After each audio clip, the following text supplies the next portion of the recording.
Payg'ambarimiz alayhissalomdan bir hadis bor. La taqumus sa'a hatta yataqarabaz zaman. Imom Muslim rivoyati. Qiyomat qoim bo'lmaydi vaqt tezlashmaguncha.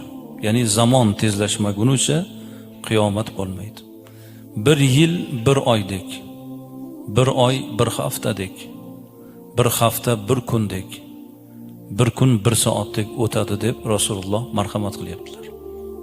Sizga ham xuddi shunday tuyulyaptimi? Bugun jumaga keldingiz-a? O'zi kecha jumani o'qimovdikmi? Kechagina juma o'qidik.